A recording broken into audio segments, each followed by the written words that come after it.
Olá, amigos do canal Redemptoris Mater. Sejam muito bem-vindos. Se é a sua primeira vez aqui, receba a nossa acolhida. Convidamos a se inscreverem no canal, colocar o seu joinha e a conhecerem as nossas playlists, pois todas as postagens são feitas pensando especialmente em todos vocês. Estamos caminhando para o final do tempo pascal. O mistério pascal de Jesus passa por sua paixão, morte, ressurreição e culmina com a sua ascensão aos céus, 40 dias após o domingo de Páscoa. Que significado tem a ascensão de Jesus? Por que ele subiu aos céus e não ficou entre nós depois da sua ressurreição? É o que queremos tentar compreender hoje. O Evangelho é de Lucas, capítulo 24, versículos 46 e seguintes. Naquele tempo, disse Jesus a seus discípulos, assim está escrito, o Cristo sofrerá e ressuscitará dos mortos ao terceiro dia, e no seu nome serão anunciados a conversão e o perdão dos pecados a todas as nações, começando por Jerusalém. Vós sereis testemunhas de tudo isso. Eu enviarei sobre vós aquele que meu Pai prometeu. Por isso, permanecei na cidade, até que sejais revestidos da força do alto. Então Jesus levou-os para fora, até perto de Betânia. Ali, ergueu as mãos e abençoou-os. Enquanto os abençoava, afastou-se deles e foi levado para o céu. Eles o adoraram. Em seguida, voltaram para Jerusalém com grande alegria. E estavam sempre no templo, bendizendo a Deus. Também no livro dos Atos dos Apóstolos, Lucas descreveu a ascensão, e até com mais detalhes.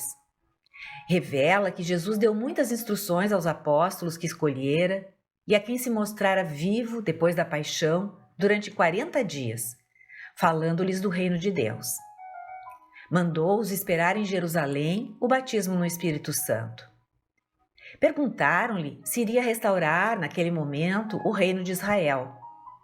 A resposta foi que não cabia a eles conhecer o tempo determinado pelo Pai, mas que o Espírito os faria suas testemunhas em Jerusalém, em toda a Judéia, na Samaria e até os confins da terra. Lucas ainda conta que, em seguida, Jesus subiu ao céu e uma nuvem o encobriu. Continuavam olhando para o céu enquanto Jesus subia, e lhes apareceram 2 homens vestidos de branco que lhes disseram: Homens da Galileia, por que ficais aqui, parados, olhando para o céu? Esse Jesus, que vos foi levado para o céu, virá do mesmo modo como o vistes partir. Os estudiosos explicam que o gesto de Jesus, levantando as mãos numa bênção, não é só um adeus aos discípulos, mas é um ato sacerdotal. Quem fazia esse gesto naquele tempo era o sacerdote. No livro do Levítico, por exemplo, no capítulo 9, narra-se a bênção sacerdotal de Arão, o primeiro sumo sacerdote da aliança feita com Moisés. Arão ofereceu o sacrifício pelo pecado, queimou a oferenda, ofereceu também sacrifícios pacíficos. Então levantou as mãos sobre o povo e o abençoou.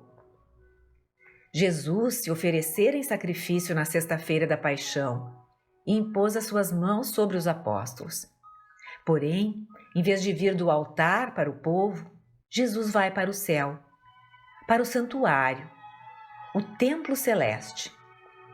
Com isso, Lucas está enfatizando a identidade sacerdotal de Jesus, que não foi apenas um profeta ou o rei de Israel, nem somente o Messias, mas também era o sumo sacerdote. Os antigos comentaristas, como Agostinho, Ambrósio de Milão e outros, já apontavam o Evangelho de Lucas como o Evangelho do sacerdócio de Cristo, porque foi quem mais claramente revelou Jesus como sacerdote de uma nova e eterna aliança. Já no início, Lucas descrevera como Zacarias, o sacerdote, fora para o templo para oferecer incenso, e então saiu e o povo estava esperando ser abençoado por ele. Contudo, não pôde fazê-lo porque ficara mudo, ao duvidar do anúncio do anjo de que seria pai de João Batista, apesar de sua idade avançada. Jesus não está mudo. Ao contrário, manda os apóstolos irem por toda parte, testemunhar a boa nova da sua paixão, morte e ressurreição. Obviamente, ele seria o melhor evangelizador, e não os seus discípulos incultos e medrosos. Porém, ele subiu aos céus. Vemos como Lucas dá detalhes nos Atos dos Apóstolos. Um primeiro detalhe é a data em que aconteceu a ascensão. 40 dias após a ressurreição.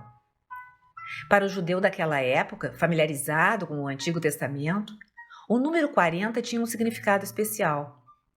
Simbolizava um período de purificação, de transição e de preparação para um novo tempo. Assim foi no dilúvio, em Gênesis 7.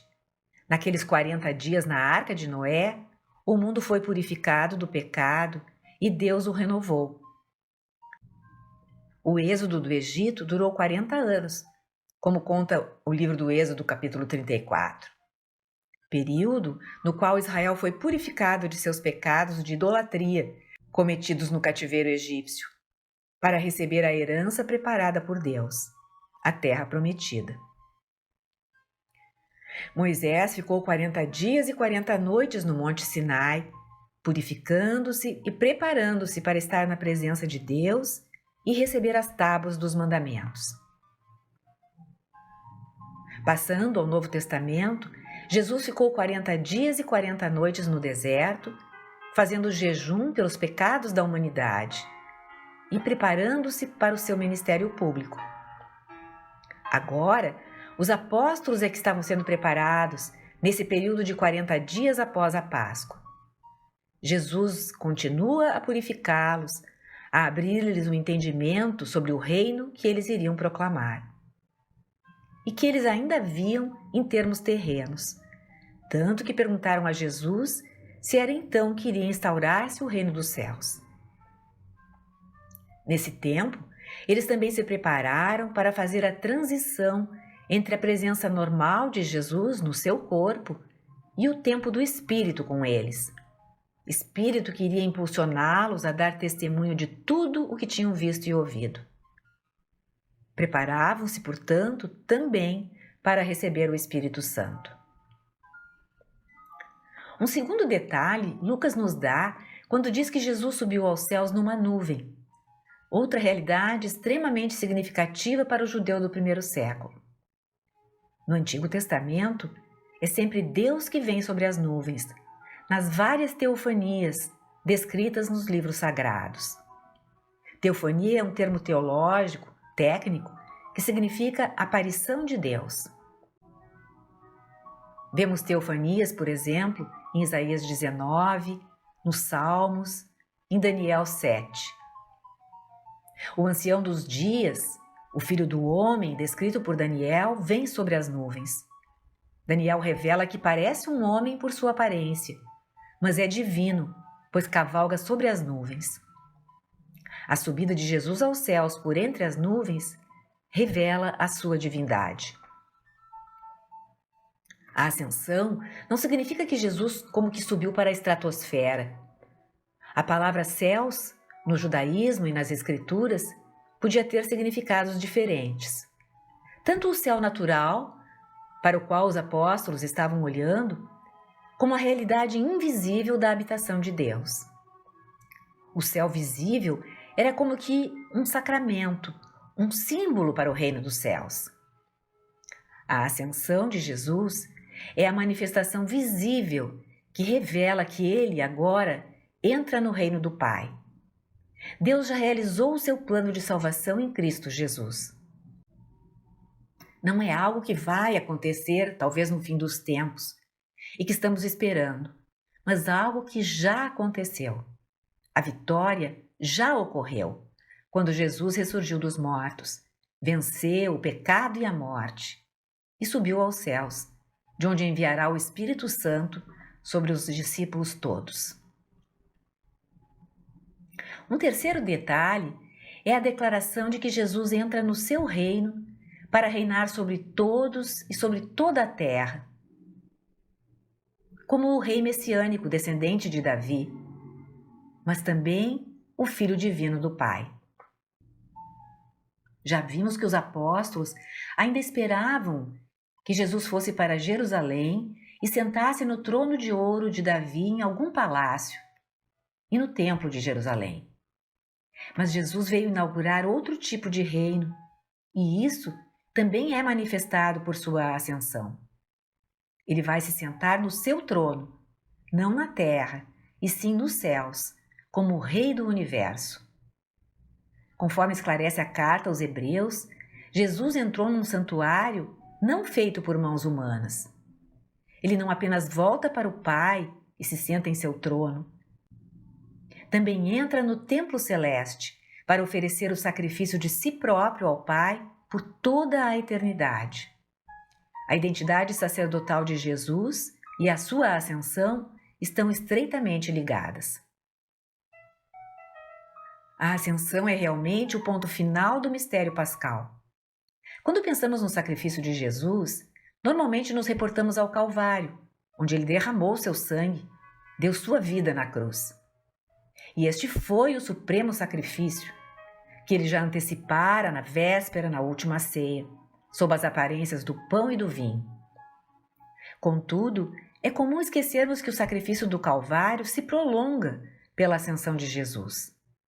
Ele entra nos céus com seu corpo, crucificado e ressuscitado, com as mesmas chagas.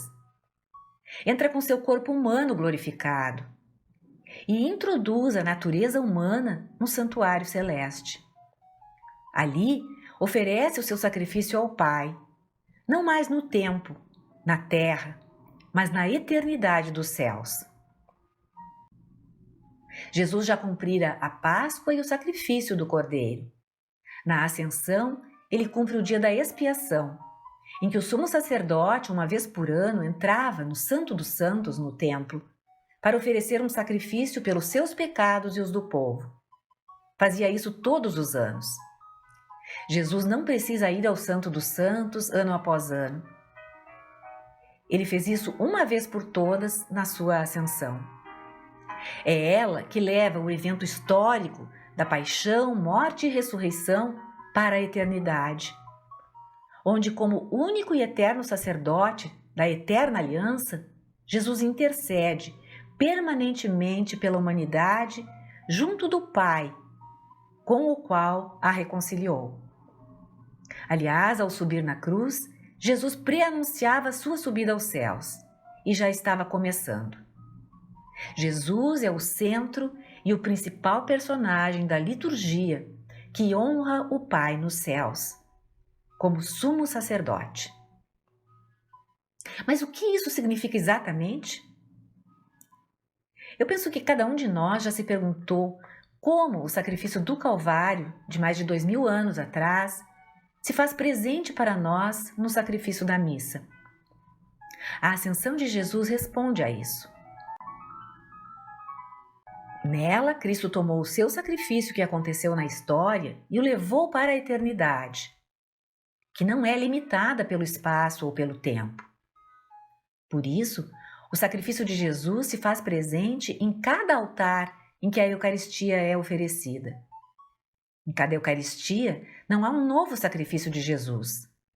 O que há é uma participação na terra do sacrifício que está na eternidade, pelo mistério da Ascensão. Cada sacerdote que celebra a Eucaristia realmente participa do único e eterno sacerdócio de Cristo, o verdadeiro sumo sacerdote. Ainda precisamos falar da exaltação de Cristo pela sua ascensão. Paulo inicia sua carta aos Efésios com um hino sobre o mistério da paixão, morte, ressurreição e ascensão de Jesus à glória. Trata-se da passagem de Efésios 1, 17 a 23, que enfatiza a riqueza da glória que é a nossa herança. O imenso poder exercido por Deus em favor dos que creem, manifestado em Cristo, quando o ressuscitou dos mortos e o fez sentar-se à sua direita nos céus. Paulo diz ainda que Cristo foi colocado bem acima de toda autoridade, poder, potência, soberania ou qualquer nome que se possa mencionar, não somente neste mundo, mas ainda no mundo futuro.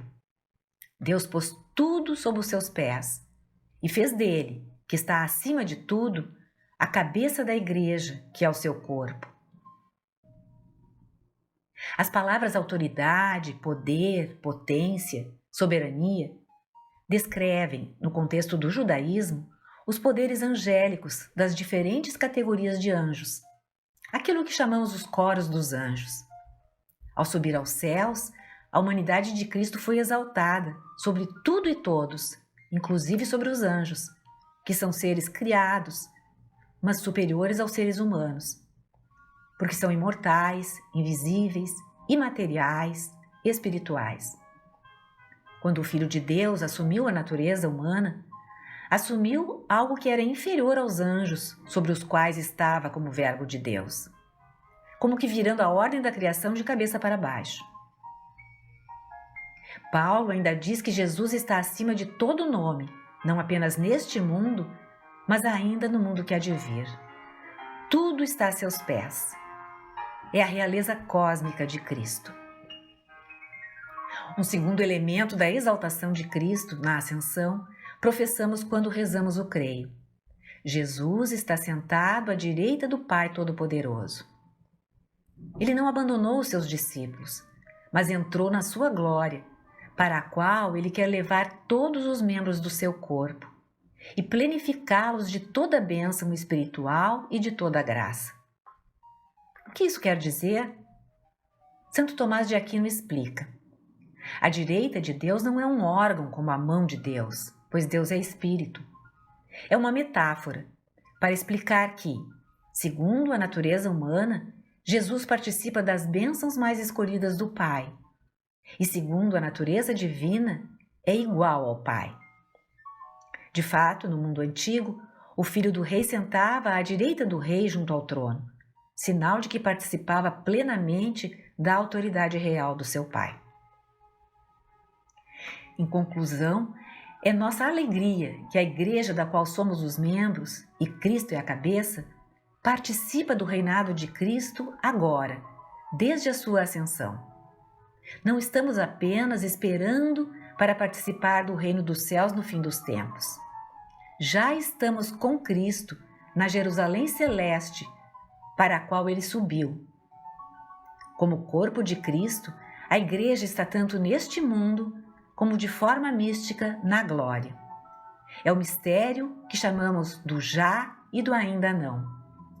Os cristãos vivem entre dois mundos, entre o tempo da ressurreição vitoriosa de Cristo e o de sua segunda vinda, quando então se estabelecerá completamente o reino prometido.